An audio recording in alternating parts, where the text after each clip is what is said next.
Welcome to Chats with Colleen. This is Colleen, and today we have a great informative guest that a lot of people do not know what she does in her job. I'm here with Sean.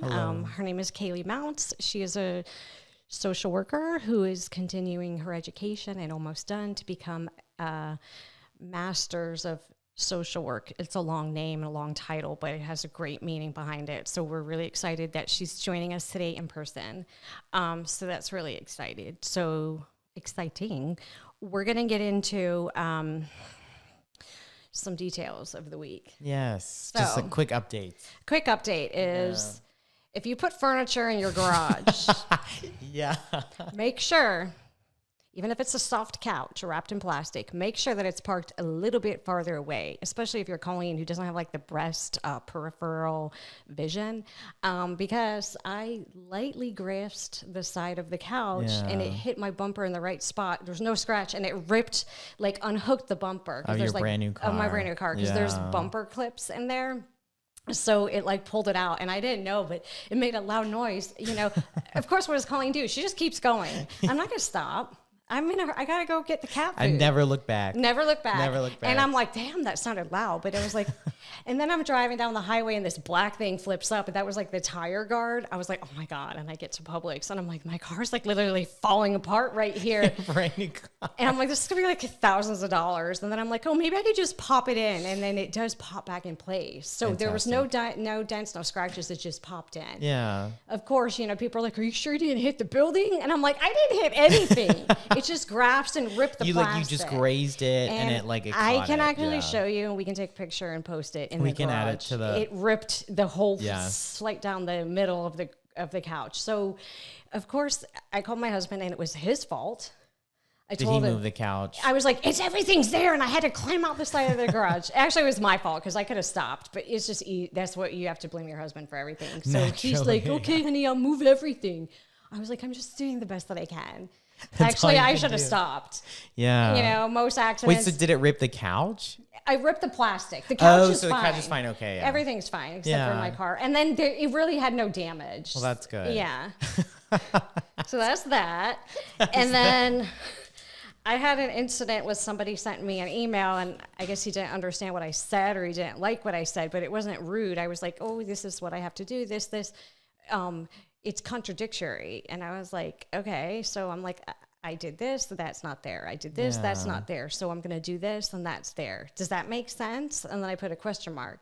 Well, I get back an email, normal, and then at the bottom it has, does this make sense, in huge letters. It's like 60-point font. 72. Yeah, 72. Because I measured it. And then I'm like, I'm going to ignore those big letters, but I've already called and taken care of it. It was like unnecessary. Yeah, it was very like rude. It felt like it wasn't like sweet. It wasn't funny. Like it was. But then he did come in and say he was just kidding. So I appreciate that. Maybe that's like his sense of humor, but I'm like, yeah, we're not going to do that. Do you feel like it's awkward though, because he's literally your neighbor in like this office suite? Like he's literally right. It's awkward. So it's just weird. Like I just don't understand why people like have to act like that. Yeah. And you know, we don't have to be like so condescending to people all the time. And like that same day, we had a couple condescending people, like an accountant who's doing our taxes, like said something. Well, accountants and CPAs are very black and white. So their business is very like, it has to be like this. It's what's on the spreadsheet, what's on the, you know, what's in your QuickBooks, what's there. Well, everybody does stuff differently. They do. And every business is different. And if they don't all run the same, you know, and they do not. You know, this amount of money in this business is really this amount that you get, because this has to go here, there, everywhere. So you just don't tell somebody it's a complete mess if you don't understand, because it's kind of like insulting. It's very rude. It's rude. Yeah, and it's very like, inconsiderate. If we weren't here working all the time, then you could say whatever. Or if I was behind on my taxes 3 years and I didn't have the money to pay any of it, that's a complete mess. Yes. But I'm not behind. Which I think you know people in that situation. I'm sure there's a lot of people, but I've paid them. I'm not behind, and I have the money to pay whatever's due. So which we love so much. So I'd say I'm ahead of the game. I'm not a complete mess. No. Work is work. Not even in the slightest mess. No. Yeah, so we're going to do it. We are going to do it, and we are doing it. And you are doing it very well, if I do say so myself. I'm trying. Oh, and then also, yesterday was Good Friday. And the office building that we were in was closed, but you could still get access, you know, with your key card and your office key. And I went into the bathroom, flushed the toilet, and then it kept flushing. And I'm like, there's no way to shut it off because it doesn't have the tank behind it. There's no little thing. And I'm like, this thing is going to like flood the building. It was whoosh. And it was like spot, you know, full on flush. And then so I got Eddie. It kept going. And he's like, oh, that's happened to me. I'm like, I don't know about that. But he's like, there's no way to shut it off. And I was like, what do we do? And then I said, if I go in there in a couple hours, it's still going, I'm going to have to call the non-emergency number for the police department, fire department. They're going to have to come shut this off. They have to have the water. This, you know, I don't want to be responsible for like a whole building flooding. No. I don't know what's going to happen. It was going to back up or something if it goes on all weekend, but it eventually stopped. And then the cleaning lady came in the office, poor thing, didn't know it. And she had that flusher going too. So I feel like I should go over there this weekend and check if it's still going. Just to make sure. Just because I have to go to work on Monday and we're like, and you want to have an office that's like, I don't want to have flooded. an office full No, I know. Toilet water. Water backup. We don't know what it is. No. Do you know how to boil eggs? You know, it's so funny. A woman I work with actually does it. She does it, though, with a pressure cooker. Okay, I was wondering. And she says it is like next level. They come out so well. They peel so easily. And the shell comes off so like well. And it's supposedly, if you don't already, if you have a pressure cooker, it's like much better to do it that way. I don't know. I asked Chris if he wants to do an egg hunt. Not that I would hide like hard-boiled eggs, but I would get the little plastic ones, you know, because we did that growing for years, up, and you know, we haven't. He's like, oh, I'm an adult now. No, but I would like to paint the eggs. So I was like, oh my god. Then I have to like figure out. I don't know. My mom would normally tell me, and I'm like, oh, how do I boil eggs? So I was gonna ask my dad, but I asked somebody at the gym, and her daughter was like, Google it. I'm like, oh god. Like, sure. Yeah. Let me do that. I think it's like, you put them in the water, a little bit of salt. I've heard vinegar. And when they rise up or something? Well, so like if they boil for 20 minutes, I think, but I don't really know. You might want to triple check that. I don't know. I was thinking maybe there's some machine like thing you put them in and it does it for you. I'm going to look. I don't know. The only thing I know about is a pressure cooker and then just a pot of boiling water. That is the only two methods I know. Yeah. Definitely worth a Google search for sure. Yeah, we're going to have to do that. So we got the large letters. So that was another one. Another comment I have.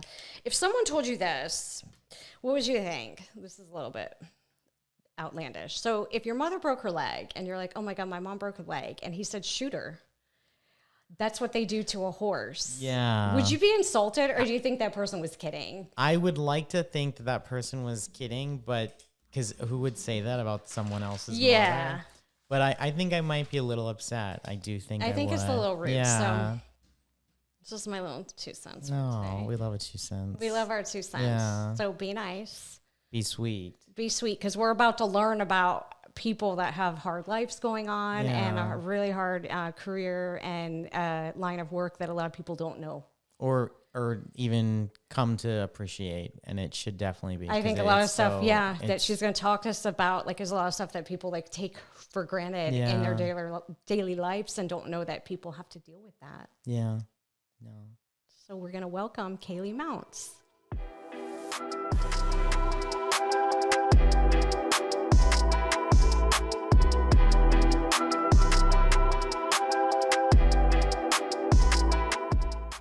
Welcome to Chats with Colleen. Today I have a special guest. It's going to be really exciting and really informational, so I'm so excited. This is Kaylee Mounts. She is a social worker, and I think a lot of people don't know what a social worker is. And it's also National Social Worker Month in March, so we're coming up on the last day tomorrow. So I think it's like a great time for you to be here and explain to us what a social worker is. Could you explain it? So essentially a social worker can be there's so many different, careers of a social worker. Essentially I like to call it an advocate. And you can advocate for adults, you can advocate for children, in the court system, anybody really. So it's basically just an advocate. Interesting. And so, are you also considered a mental health counselor? Yes. Yes. So currently I'm an intern at AMI Kids as a mental health counselor there. Wow. So finishing my MSW in about 4 weeks. MSW is a master's in social work, and it's clinical social work. So you can be a counselor with that as well. Oh, wow. So you can set up your own practice and Yes. counsel people. Yeah. So once you graduate, you have to do 2 years of working under a licensed professional, and then you can get a license through the state, and then you can have your own private practice too. Oh, wow. I didn't know that. That's so totally educational because there's such a need for that right now. And in my office building, it's shared space. And I think there's at least 3 counselors in there. Oh, And really? yeah. Okay. And they have their own little office suites and they're busy. They do in person and then they do online and Telehealth. over the phone. And I mean, there's some days that one lady is shut in that office for hours. Yep. Some days you are not on your phone, not talking to anybody. Other days it's really slow. So it just depends on the day. Too. Mondays are busy. Yes. After the weekend. Yeah, I feel like that would be the case for true. So, what inspired you to get into this line of work? I wish I had like a great story to say, but actually when I was getting my bachelor's degree, I was doing teaching. I wanted to be a teacher for the longest time. And somebody came in and did like just a presentation from the Seminole County Sheriff's Office and from DCF. And they were what's called a child protective investigator. And I was really intrigued, had never heard of it before, didn't know what it was, didn't know what child welfare was. And I just Googled like immediately. And my best friend that was sitting next to me was like, why don't you do that? I was like, I don't know. I'm going to look into this. And then that was 2017. And that's when I started. And I haven't looked back. I didn't know anybody that was in the foster care system. Didn't know anybody that had been in this thing. Never, met anybody in law enforcement really, like in my family. So I just somebody came in and I just decided to change my major then. Wow, that's inspiring, and it takes a big heart. So I'm sure you have a big heart to do that and a lot of empathy. It's a lot, but I love it. It's definitely my passion. When you find that, you have to just keep going. Gosh, I can't imagine. And so going into that, how does someone actually become a social worker? So in the field of social work, we have some issues. I wouldn't say issues, but sometimes there's misconceptions about who actually is a social worker. If you don't have a social work degree, you shouldn't say that you're a social worker. You may work in the social work field because you may have a degree in psychology or early childhood development, so those types of things. But if you don't have a bachelor's or a master's degree in social work, you shouldn't be saying you're a social worker because you don't have that education that the school piece. I love school and everything, but when it comes to social work, like you have to have that degree to really understand what you're doing with all the theories and everything, and how to properly advocate and talk to a client about mental health. Kind of like saying, oh, I'm a therapist, but I didn't go to school to be a therapist. Okay, well then you're not a therapist. So you can be a social worker, whether it's a bachelor's degree or a master's degree. The difference is if you get a master's degree, you can become a counselor, you can become a therapist, you can have your own practice, and you can do clinical health. So you can do like mental health assessments and things, suicide precautions, assessments, things like that. If you just have a bachelor's, you're doing straight case management, checking in, doing house visits, things like that. Stuff that's not going to require, a licensed person to say this person's not going to harm themselves when they go home. So it just depends on which way you want to go. Most people do the bachelor's in social work, and then they have a fast track at a lot of schools to do a master's within a year once you have that base knowledge. If you don't, like me, I got my bachelor's in education, and so I had to do the full master's 2 years. So it just depends which route you want to go. A lot of schools have social work degrees now, but I had no idea it existed when I was getting my bachelor's, like I said. So, and I always say I'm a therapist, but I'm not, because I feel like sometimes when I'm on the phone with people, I'm giving them advice. I think everyone's kind of a therapist in their own field, too. In some sense. Gee. Yes, exactly. Wow. So it takes in total, if you were going to go to 4 years, you can maybe do it in 5, but in most cases it would be 6. Yes. So if you start with regular bachelor's in social work, you can do that in 4 years, your typical undergrad degree, and then 1 year is the fast track. If you go to a school that has a fast track program. If not, it's the typical 4 for bachelor's and then 2 for master's. So it's about 6 years. So that's what I've been doing. So it could cost a lot of money. Yes. Yes. Yep. Definitely something, it's such a hard degree because they make you do an internship on top of all your classes. So on top of you having 5 classes a semester as a full-time student, you also have a 20-hour-a-week internship. So you really don't have a whole lot of time to work. So you really are taking out those loans to live. And you're not getting paid for the internship. You do not get paid for the internship. That's something that is trying to be modified in the Florida statutes right now. The National Association of Social Workers has been advocating for that, Right. just to get a stipend, even if it's really not a whole lot, but it's something. Something is better than nothing. Something, yes. So especially as a student, like you are broke. So as a master's student, you are really broke. Right. So if we could get a stipend for that, that'd be great. It's something that they talk about in Tallahassee right now, but it's been kind of turned down a couple times because they're like, where are we going to get the money from? We got to figure that out first. Well, they got the money. Somewhere. It's Take it- going to come from somewhere. Take it from their parties. Because I can Exactly. imagine, especially with the cost of living now, I read something that like the average single person needs $101,000 just to live a normal life. I believe that. I believe that too. And that's why I'm like, what's going on here with our money? But I'm like, oh, we're not making what the average people should Nope. make for 3 people, and it's difficult. So, yeah, I can't imagine being Especially in school. Orlando. Yeah, especially living in Orlando, going to school, having an internship and trying to study and keep your grades up and Right. then maintain a life. It's hard. I So would say that for somebody who wants to go get a master's degree in social work, it's definitely something that if you apply yourself in your internship, you're going to learn and you're going to have good grades because that's a good part about the internship is that it sucks that you're not getting paid and you have all these hours that you have to do and you're paying the school to get those credits for free work, but what you're learning in class is also what you're doing at your internship. So you're really hands-on. So for like me, who's hands-on learner, I've had all A's my entire 2 years, which is crazy to say that you've had that in a master's program. And they've all been like high A's. But it's because I've had those internships and I'm able to say, okay, I'm working on this and I'm doing this theory and I'm working on that. And you have those supervisors to fall back on too. because So- you're really hands-on, so you're Yes. engaged and you're enjoying Yes. it. So I think when you're in that, you learn and you can be Yes, successful. Exactly. Wow. What are the common stories that you see with children that you advocate for? The most common. So I'm specific because I worked child protection in the beginning. So child protection investigations is the one who receives the abuse reports from the Florida Abuse Hotline. And that can come from teachers, doctors, therapists, mental health counselors. It can come from anybody, teachers, Teachers are our most because they see the kids all day long. But when you're an investigator, you really go in and investigate whether or not this is actually happening. And you have to have a high enough burden to say, okay, this is what's going on at home. I'm going to remove these kids from the home. So my role has always been that side. I really see it from investigations, but sometimes you have to take that out too. So as like a mental health counselor intern right now, I see all of that because these kids have had those past, but some of them have been reunified with family. So what I see the most is neglect, whether that's physical or emotional neglect. And then just depending on where these children are living, in the area that they're living, who they live with, how many kids or how many siblings they have, it just kind of makes a difference on who and where you're talking to.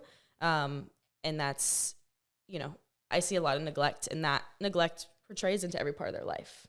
So that's the hardest part for them. That's sad. So.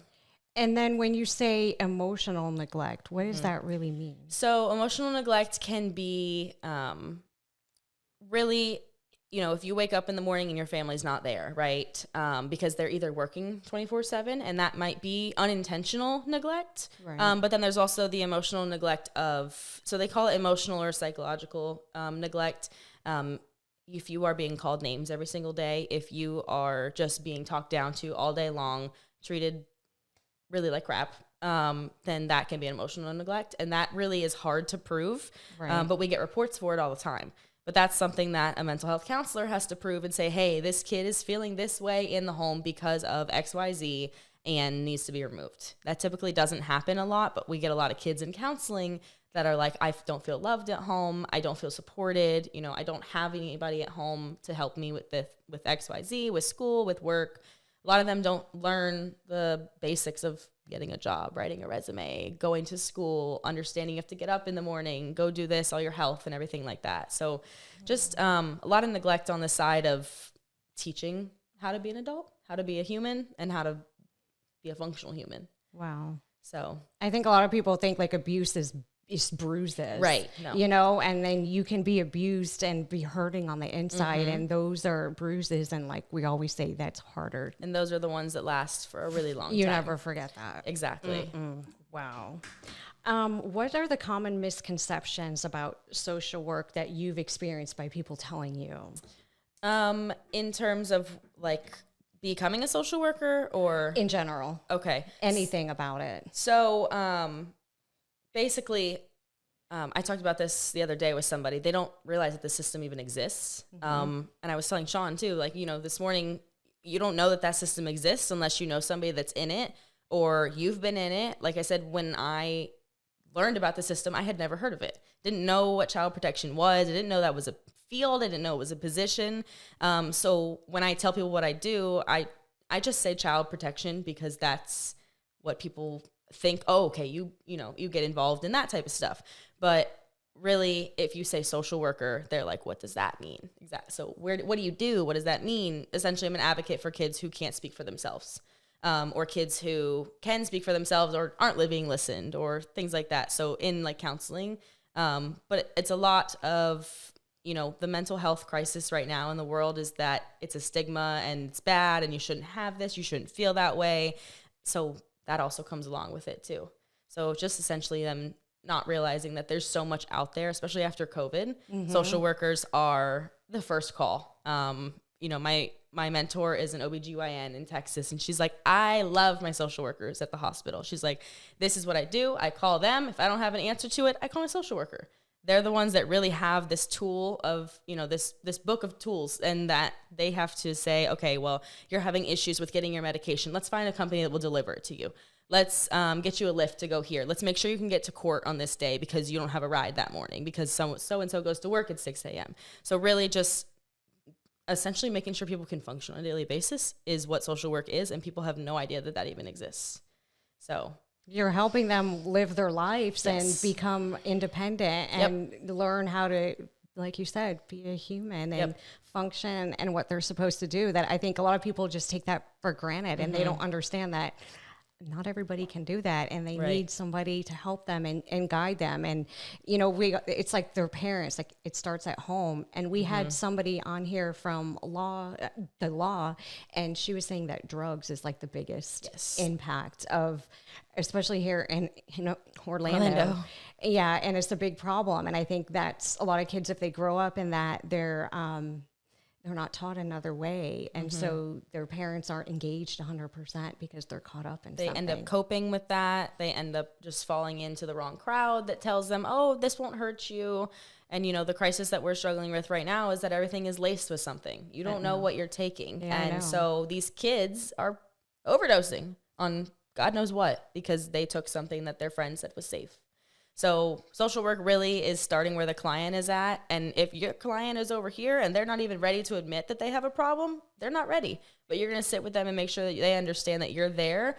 And eventually, you know, you trust somebody at some point, you're going to like, okay, I'm going to go to them because they know they will listen to me. So essentially people not understanding what the system is issues that I have when I say I'm a social worker. Yeah, I imagine, because it's so many misconceptions. Exactly. And then what would you say, if you could share or remember maybe your saddest, most impactful case or situation that you've been involved in? So just minor details of what has happened. When I was a investigator at the sheriff's office, I have walked into deaths of parents. I've walked into deaths of children. I've walked into ER visits of sexual abuse, people who may not even speak English and don't have any idea what I'm doing there. But I show up with a law enforcement, shirt and freak out that they're in trouble, that they did something wrong. A lot of the times, I think the hardest thing that I had ever walked into was an overdose of a father, and the children found him, or the children saw it happening. And lived with grandma. Everyone was there. They all knew what was going on. Dad was getting help, and it just didn't work. So again, in this area, we struggle with drugs, like the previous person was saying. And I think one of the most impactful things for me was that I was able to be involved. We, call victims advocates, medical examiners at that point. But I'm just standing on the side helping the kids understand that, it's not your fault. This is not because of you. He did not do this because of you. And about 3 weeks later, I got a card at work, and it was from the grandmother. And I still have this card to this day. And it was her and the kids signed it. Kids ended up going to foster care because grandma was in her 90s, so she can't take care of 2 teenage kids. Oh. And they got separated. But when the funeral came, I picked up both of the kids on my day off and took them to the funeral. It's just humane things like making sure that they get what they need emotionally, even though I'm the one that showed up and took them from their home. I want to make sure that they know that I'm the one that wants to make sure they still have that connection to grandma in whatever way. And I got that card in the mail, and it was, I got it at work. So she sent it to my job. They have to open, whatever they can to make sure that who it's going to, because it just said Child Protective Services. They didn't know who it was to. But in the card was my name and everything. And she basically just said, like, I've never met somebody in law enforcement or in investigations that has cared like you have. So I still have it. And then, you get the kids where they draw you the pictures on your visits, even though you're there to ask them whether or not they want to be adopted. You ask them the hard questions, but they're sitting there drawing Paw Patrol for you. Or there's, they text you a couple days later, thank you for my Air Forces. Thank you for all the Nike stuff that you brought me. Or thank you for just listening to me. So that makes it worth it. It's definitely something that, a lot of people don't get to experience. Especially not your own kids. None of these are my kids. Right. But I consider it to myself to have all of these kids. And if I can make their day a little bit better in one tiny little word or session or whatever it may be, like, I'm going to do that. And it's rewarding when they come back and say, like, you helped me get through that. And it might take a couple years. Of course. But once they do, there's nothing better than that. That gave me goosebumps about the card. It was tear up. Wow. I definitely was crying when I got the card. So, because you don't expect that. When you take somebody's kids, you don't expect them to come back and say thank you. And I've had a couple moms in court that have said, looked at me, hated me the day of, screaming, cussing at me, me walking out with law enforcement around me with a child in my hand. When they get to court and I make sure that they know step by step what's going on, they're like, thank you. Like, no one has done that for me. No one has said to me, like, this is what's going to happen and that you're going to help me. I've just been, taken and moved and XYZ, and knowing that my kid is okay is really the biggest part. It doesn't matter I'm going to be, in my opinion, it doesn't matter if you've physically hurt your child, if sexually hurt your child, emotionally hurt your child. At the end of the day, if your child gets removed, you are going to be worried. So as sick as that sounds, working with people who have done those types of things and I've seen people change, I know that that can happen too.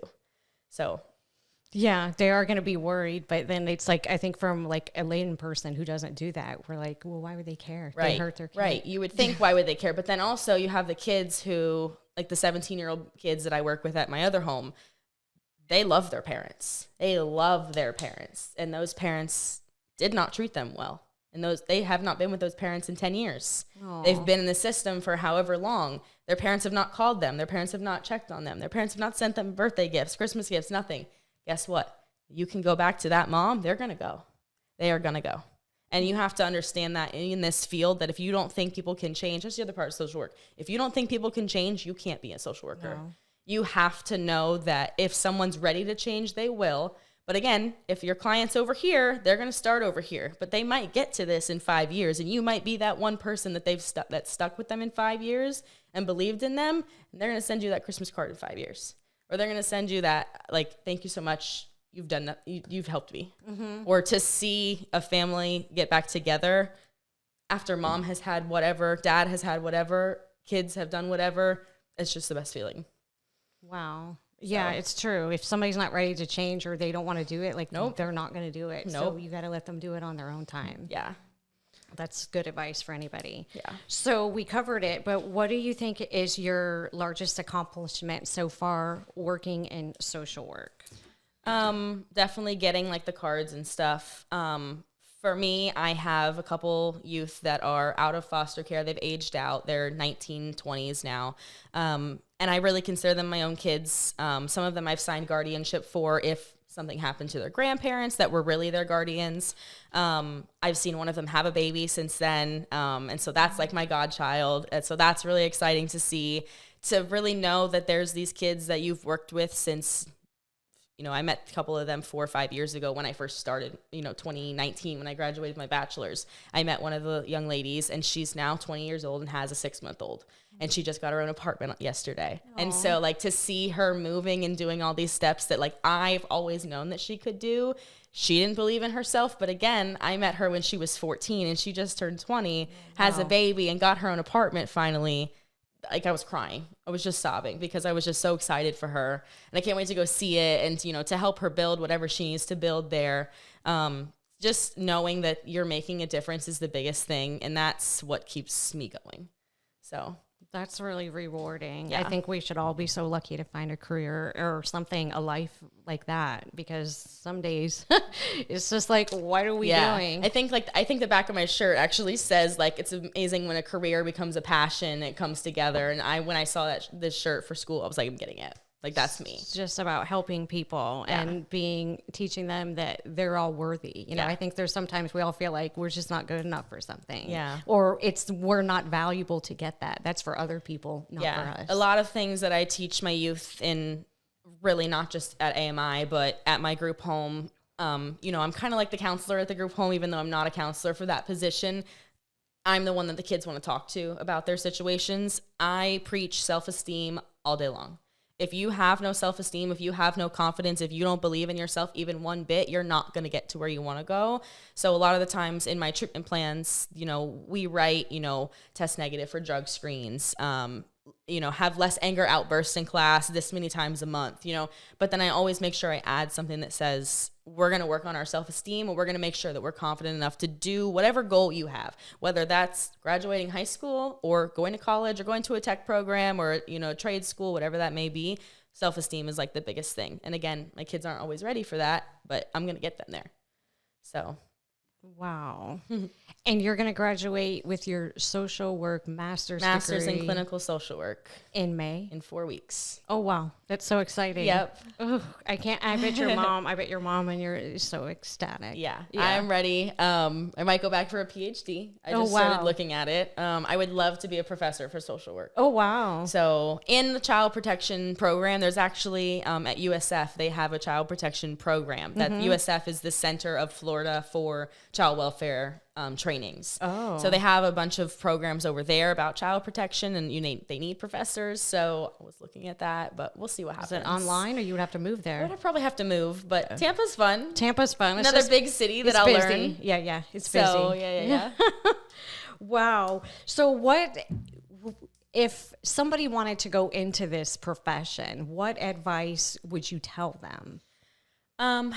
My school preaches it. Self-care, and self-care is not having a glass of wine and getting in the bubble bath. Like, self-care is knowing what works for you. If the gym works for you, if yoga works for you, if getting a coffee on a Saturday afternoon works for you, and that's your version of self-care, or you going to therapy. I preach that every counselor needs their own counselor. Because you deal with a lot of stuff. So just know that if you're going to go into social work, whether you're going to do bachelor's level case management or master's level clinical, you're going to see some stuff that other people don't see. My mom has always said to me, she's like, I don't know where you got the heart for this. I don't know how you do this, but you do it. And so it really just depends on whether or not you can handle the stuff. My roommates know what I deal with. They're like, I don't know how you do it. Come home from all these conversations. And it's crazy that it doesn't take a toll on me every day. But again, I remember the kids that I know that I've serviced, and that, just to hold on to that and know that it is not an easy field, and it's not a quick result field. It's not a quick solution. You're going to have steps, and you're going to fail. And if you don't, you're doing it wrong. So somebody who's going into social work just needs to be aware that it's not easy, and it's going to take a toll on you. You're going to probably burn out at one point, but that means that you're doing your job. At some point, you're not the best idea, but you're doing your job, and you know that you're doing it with your heart. But at some point, you have to remember, if you're not taking care of yourself, you can't take care of your clients either. So that's my biggest thing is I've had burnout from, sheriff's office. I've had it before during COVID. We lost everybody, and so being one of like 12 investigators when you're supposed to have 30 something, that type of burnout comes in, just working nonstop. But remembering that you're doing something that's going to help somebody else in the future. And you can look back and someone's going to say, at my funeral, I want somebody to say, like, I remember Kaylee because she was there for me through thick and thin. I won't be able to say that. And I think any social worker that does their job correctly would get that. And so you say during COVID there was, did people quit or? Yes. So a lot of people had left because in general, the field is very rough as it is. You have long work hours and a lot of people hate it. A lot of people who have families that doesn't work for. So, during COVID also, a lot of people got sick. If you got COVID, you were out for 10 days or 7 days or whatever it may have been. So we were just on a rolling, you get a case at 3 p.m., you get a case at 6 p.m., you got a case at 6 a.m., 3 p.m., it just keeps going. You get like 3-4 a day. And you can't say no to abuse calls coming in, and you have to respond within 24 hours or within 2 hours for certain cases. So it just depends. But yeah, during COVID, it was definitely hard because everything was shut down, or we couldn't find kids because they were supposed to be were at home, or they were with grandma because so-and-so's work. It was just a mess. So wow. Or there's more people at home. When they're more at home, there's maybe more abuse going on. And there's less teachers' eyes. There's less, pediatrician eyes. There's less dentists. All those people that really are the bulk of our reporters, they weren't being seen. So yes, we may have had less cases, but we got more severe cases when we did get them. Wow. So it was hard. Have you ever been involved in an incident where they had to Baker Act somebody? I have had a couple of those. I've actually had some kids ask me to Baker Act them. Right now, law enforcement is the one that can make that decision, or a licensed clinical social worker. So I work under a master's level social worker and a licensed clinical social worker. So even for 2 years after my graduation, you're not able to say this person needs Baker Acted. I have to call and consult with a licensed clinical professional to say, hey, I'm having concerns because of XYZ. I don't know if this youth should go home. And so we would have the licensed person say whether or not that needs to happen. I can absolutely do assessments under their provisions, but they're the ones that have to make the final call. So, but I've definitely been involved in Baker Acts. I've gone and seen clients in Baker Acts before for investigations. So that's definitely an ordeal. They're trying to implement social workers with law enforcement at the moment, something called a behavioral response unit through Devereaux. It's another job I'm applying for. And that's hopefully to go out with deputies or officers and say, hey, this person might not need arrested and they might not even need Baker Acted. They might just need an on-site counselor to calm them down in that moment and to give them resources and to make sure that somebody follows up with them the next day. So. Wow. Yeah, that's a lot. I feel like a lot of times, sometimes if somebody doesn't need to be arrested, they're just maybe having a breakdown. Roughly, I think it was like 60% of inmates right now are all mentally ill or have a mental diagnosis, and really shouldn't be in jail because they may or may not have understood the crime that they were doing, or they were under the influence of a substance while they were doing the crime and don't remember it. Really, they should be Marchman Acted at that point if they're having an issue with substances. So Baker Act is mental health, Marchman Act is drugs. Okay. So it just, it depends on what's going on, and a judge has to sign that though sometimes, especially if it's against somebody's will. So. Wow. Yeah. So if somebody needs to get in contact with you, if they need help, they wouldn't be able to do so. But is there other resources and numbers that they can be directed to help? Yeah. So there's a number you can dial on your phone, 211. Any area, you dial 211 and it'll give you like housing resources. It'll give you mental health resources. Honestly, if you look up on Google, suicide hotline, there's one of those. Sexual assault hotline, there's one of those. There's always, even if you call 911 and say, I've just had XYZ happen to me, I need a resource, they're not going to hang up on you. They're not allowed to, truthfully. They can give you resources and say, hey, this is the phone number for this. Typically, if somebody calls and says, I'm having suicidal thoughts, I need to talk to somebody, they're going to get that address and send somebody out to assess them either way to see if they need to be Baker Acted. But also law enforcement and every social worker, like I said, has that toolbox of all these numbers. So, but if you call 211 in any area, that's supposed to give you it's basically like if you call 911 or going to give you the dispatch to say, okay, click this if you need this, click that if you need this. There's a lot of online resources now. If you don't feel comfortable talking to somebody on the phone, which a lot of people don't. I used to be an intern at UCF Victim Services, and we had a text line. So they were able to text. A lot of college students don't want to talk on the phone about what's going on with them, so they can text. The Victim Service Center in Orlando has a text line. So they have all different things now, messaging, texting. There's a lot of forums online, too, that people can connect to. I don't love them because you're not talking to sometimes, a licensed person or somebody with background. You're just talking to other people who may be having ideations as well. But it's to know, a lot of people are like, yeah, I felt better because I wasn't alone. So really not being alone is the biggest part for some people. Right. And I felt exactly, because you want to feel like you're in a community with other people who you can relate to and that your feelings are normal. I think a lot of times when they're having not weird thoughts, but, thoughts are the way they feel like there's something wrong with them. And they don't realize that these are probably normal with what you're going through. Yeah. When we do these treatment plans, we basically, if a kid is having anger outbursts all day long, we're making sure you realize, okay, there's a cycle of anger and you're going to have a trigger. You're going to have a negative thought. You're going to have an emotional response. You're going to be annoyed, mad, upset, whatever it is.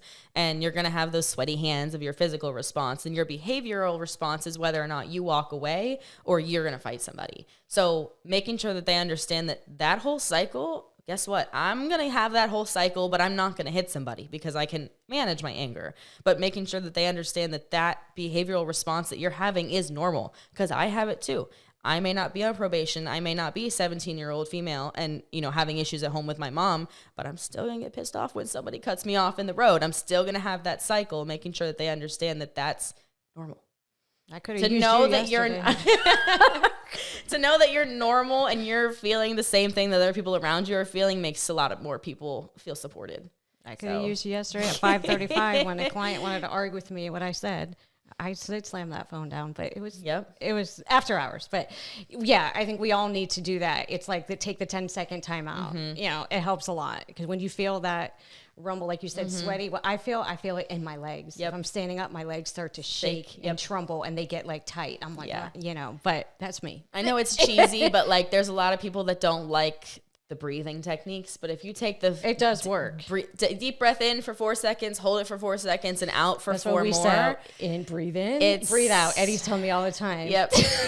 It helps. You need to take a deep It takes breath. your mind off of it. Yeah, it calms you down and gets you back to that normal set, so you're not in fight or flight, and you just sit there and okay, I can think rationally now. Right. Because when you can't, and immediately you just want to go and argue. And we're all human, so we all have the same response. It may come out differently in different people. Right. Wow. That's so informative. So informative. But I'm so glad you came to us today. But personally, how do you deal with your emotions with this? So like I said, I've had a version of burnout before. It was the end of 2021, I want to say. And luckily I had an employer that had an EAP, which is an employee assistance plan. I found a counselor through that. I still have her to this day. Doesn't take my insurance. So I self-pay when I really want to talk to her. But finding somebody that you can talk to, obviously you can't talk about your clients to people, especially people that are not in the field. I can talk to my clinical supervisor about my clients because she's signing off on everything. But finding somebody that knows that you had a hard day at work and knows that maybe I just want to sit on the couch and do nothing but watch TV. Yoga is a huge thing for me. For some reason, the whole breathing, like I said, some people think the breathing is cheesy, but knowing how to control yourself in a situation, learning that through yoga is great. I know we both go to the gym. That's a huge stress reliever. Really, you can do whatever works for you, but I talk to people. I'm very much a talker, and I go to the gym, and that's really it. Or I go get a coffee. Go get a Starbucks coffee. Call it a day. It just depends on the day. Doing something that makes me happy and making sure that you're able to go and do something on your own, because if you can't go do something on your own, you're not going to be able to, care for yourself by yourself and then care for your clients as well. So I just really thrive on being able to go out and do things that make me happy and know that once I'm taken care of, I can be, straightforward with my clients. So It's okay to do things alone. Like I Exactly. like to sometimes go places by myself. yes. I like to go to sports events, like you watching Chris, and Right. I don't even. Sometimes I just don't want to go with anybody, Right. Because I like to engage the whole act. It's just therapeutic for me, and I know Yeah. people probably like that's weird. Oh no, it's not. No, no. I love taking like the twins who, you know, we both know. I like taking them to stuff, and those aren't my kids, but like they feel like my kids, you know? So just taking them to do fun stuff and they're so seeing sweet, them. and they get so They excited. get so excited, and to see, you know, they're like, Miss Kaylee, I've never been to anything like this. Or I was Aw. telling Sean earlier, like, you know, you have $100, go pick out something at H&M or whatever. I've never been given $100 to go shopping. We'll go wild. You know, so it just, you know, knowing what you need to do to take care of yourself and to be able to take care of your clients is the best part. That's true in any industry. Yes. Well, So. but with that being said, I wish you so much luck in the Thank you. future. And I'm so really inspired because I didn't know any of this. You know, my older brother is, you know, slow, you know, as we like to say, and he, you know, lives at home, has a job. He's, you know, working with the VR program to help him place him, and he's had some issues, and he is such a sweetheart. And so I'm really happy with people who work with the community helping other people, because I know how people are sometimes, you know, and they don't see that everybody's like a person. Right. Exactly. Maybe he likes to talk a lot and he's yelling and you know, talking to himself, but that's how he deals with his self-care. Exactly. So if that's him, that's him. And Yeah. again, you know, there's people like social workers that are able to help adults. I personally don't love working with adults. it's difficult. But I've always loved working with kids, but it really, some of my classmates love working in hospice. Some of them love working at the VA. Not for me, but there's so many people out there that have that niche, and we need those. Hospice So- is great. It's great for all of them because Yeah. my mom, you know, was in hospice. and Right. those My people- grandpa was as well. And I loved the people that were in there, They but were so I great. could never have done I couldn't it. do it. And we told her, how do you do this? I just do it. Yep. Yep. So it just depends. Thank you on again. who's You'll here. have to come back and join us after you graduate. Yes. And when you go into your next venture and tell us how it's Yeah, I'm going. excited. So we'll see. Hopefully it's something a little higher up, but we'll be there. We'll get there. You'll get there. I know you will. Thank you. You deserve it. Thank you. So thanks for joining us. This is Colleen with Chats with Colleen. Please join us on our social medias, like and subscribe. My IG is Colleen Insurance Lady 22, Secured Insurance Group. And our episode is produced by the lucky Sean Spazzato. He's amazing. And the cover art is done by Norma. And the music is by Lounge Bar by Geronic. Goodbye.